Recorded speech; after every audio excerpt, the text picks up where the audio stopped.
Okay, yes, I have changed my shirt since I did my last review.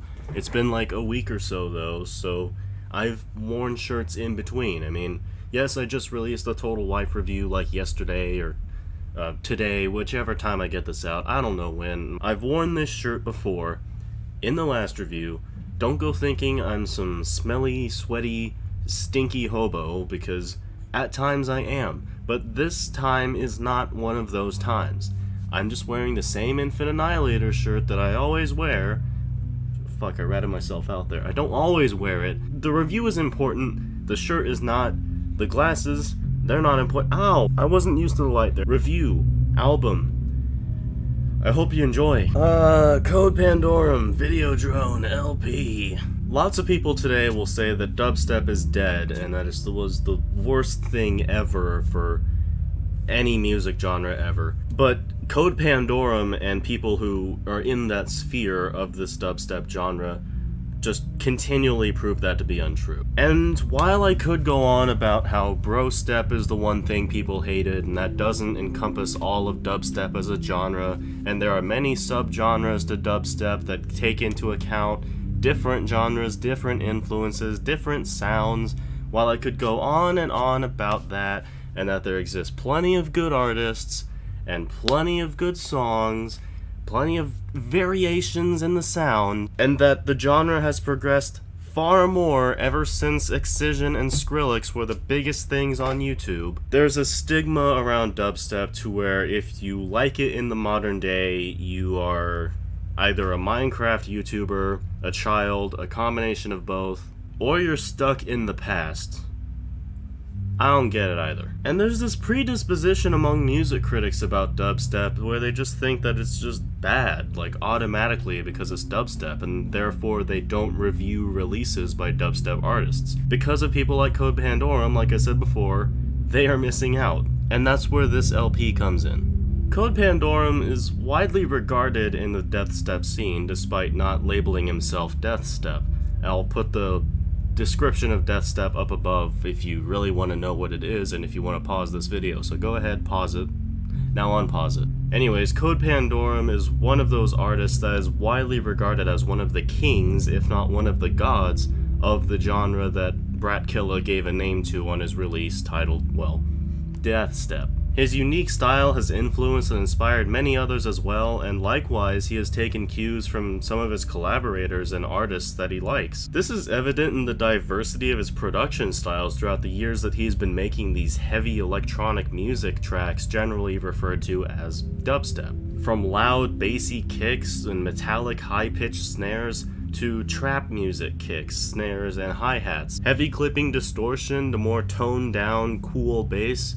He's all over the place. It's hard not to respect the dedication he has to his craft, to say the least. And ever since Pandorum began making EPs and LPs that seem to get longer and longer each iteration, which brings the question, why doesn't he just call them albums at this point? He also seems to have gotten more ambitious, which is something that I like to see within this genre.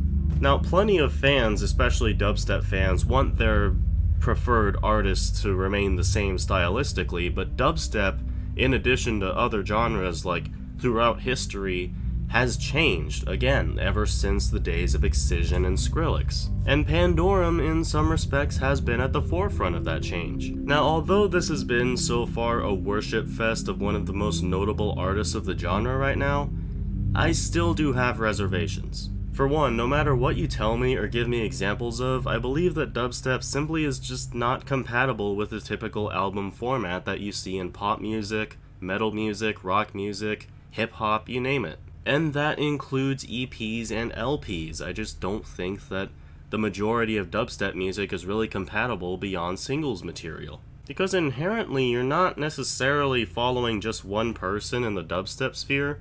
It's more about the sound rather than the artist making the sound. Although they do have stake in that matter, as you can tell, because Code Pandorum, again, the whole genre is kind of based off of people being influenced by other people and sometimes completely copying their sound pools and then going on from there. Oftentimes it's incompatible because, like, all the songs feature the same instruments and sound pools and settings, thus making the whole album experience rather repetitive, with you having all the same instruments and different arrangements. It's really like nothing new after the first 3 songs. Or when all the songs are produced so differently that there's a big disconnect between each track on the album to where you just can't get into it because there's just a bunch of new crap being flung at you. And it just feels like a compilation of sorts, except not as well produced as a compilation album. And I'll say for the record that Code Pandorum's previous LP, the God LP, suffered from something along the lines of the former. After a while, I just got tired of the samples from horror movies, which seems to be a staple of Code Pandorum's music. I also got tired of the choruses, and I got tired of the ambient kind of edged in the intros. I don't know, it just featured kind of the same style from track to track, and it really just didn't click with me after maybe the 4th. There were some good standout moments on the album and some standout tracks that I would definitely listen to again as singles, but as an album it's just not really an immersive experience, and as you know, I'm a guy of immersion. And also, while that release has a different atmosphere compared to this recent LP as of like a few months ago, it was also far more of a solo work, because God LP only had one feature on it, which was Mag Mag.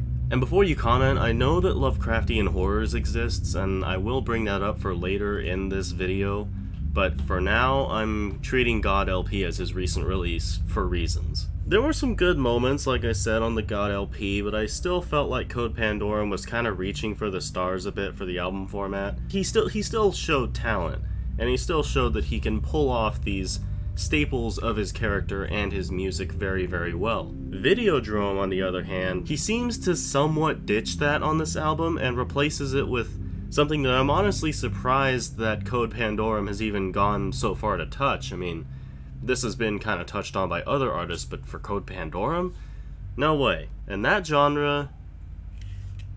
the light. Is synthwave. Now, contrast is a question that is inevitably going to come up when you combine something like Deathstep, which is what I'm going to call this genre for the rest of the review, and synthwave, because on one hand, Deathstep is naturally aggressive. It combines brostep, which is the more metal-themed aggressive side of dubstep, with the wobs and the wobbles and the wahs, and combines all that stuff with death metal, which you really don't need an introduction to death metal at this point, even if you're just a casual music listener. Takes that, and then mixes it with synthwave, which is more about the atmosphere and about the aesthetic, if you will, if we aren't talking about vaporwave crap. A kind of retro 80s theme that's like, just play Hotline Miami and you'll get it. Anyways, combining these two sounds like a mess, and yet Code Pandorum, he pulls it off.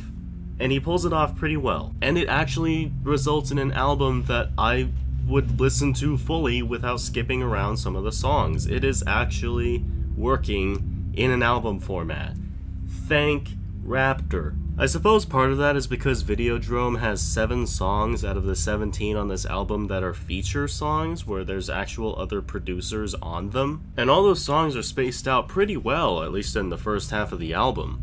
That way you have a lot of different influences and a lot of different sounds just coming through, because Pandorum kind of allows each feature to go through with their own signature sound on these songs.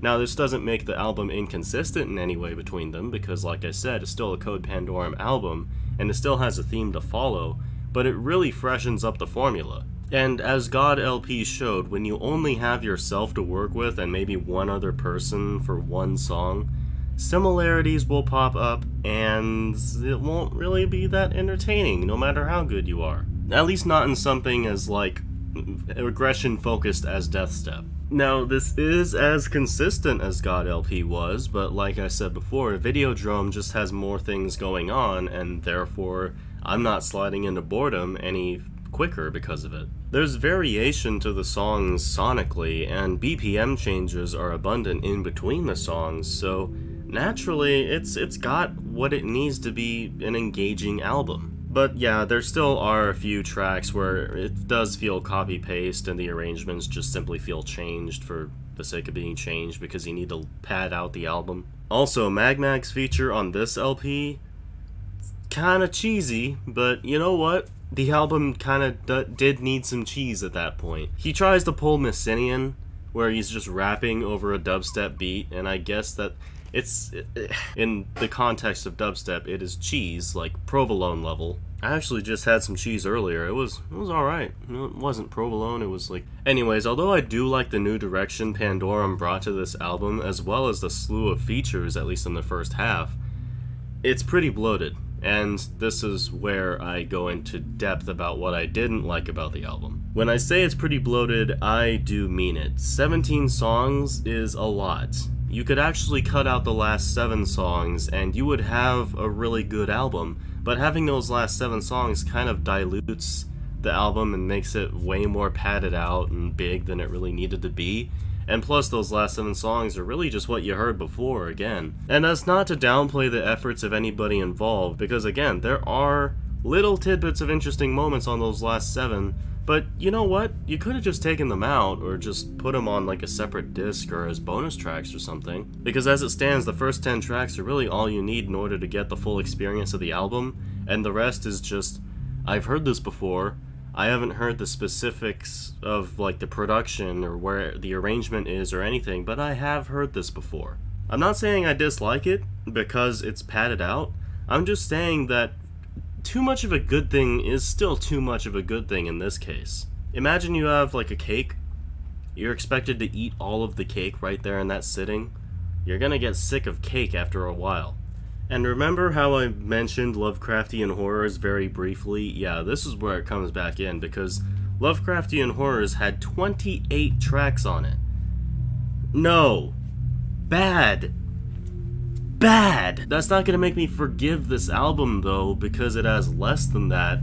That's just a sign of, hey, maybe you should keep your album, or LP, kind of short, because it's not a full-length studio album. It's an LP, apparently. Fuck. Minor gripe, right? Because musically, it's great. Really, it is. It's probably some of the better dubstep I've heard, like, this year. I'm glad he shortened it here to 17 songs from Lovecraftian Horror's 28-track monstrosity, because the best songs actually have time to shine in comparison to the other one. So if I seem like I'm all over the place, or you think I don't know what I'm talking about, it's because I've never reviewed a dubstep album before, and I've never seen anybody review a dubstep album before. Or LP, whatever you want to call it. Different genres seem to require different styles of review. That's why music criticism is said to be one of the hardest things ever, because the terminology and the techniques you use for reviewing something like pop music or heavy metal might not translate well into something like dubstep or jazz. You can't talk about a dubstep riff, it's just not a thing. I'm still trying to work on getting better understandings of genres like these so I can word myself better, because when reviewing Videodrome, I have a lot of good things to say about it that I simply just can't because I can't find the words for them, as well as a few specific gripes that I've played out for like half the video that keep it from becoming at least a 9. So I guess I'll settle for this. Like, the songs are really good, and I love the new angle that Pandorum took, and I love the features on this album. Some of the best that I think he's had in a long while. Again, that's keeping in mind Lovecraftian Horrors. But my main issue is just the padding and just the overall kind of lack of inspiration on the second half, like you needed to have these 7 tracks in order to make a good album. I get that Pandorum has ideas, and I get that he has techniques that he wants to see through on these albums. If you leave something incomplete, bonus tracks, or another LP or EP, I don't fucking know. If there's one parting thing I can say about this is that electronic listeners of multiple types might like this album even if they're not a fan of Pandorum's usual work or dubstep in general.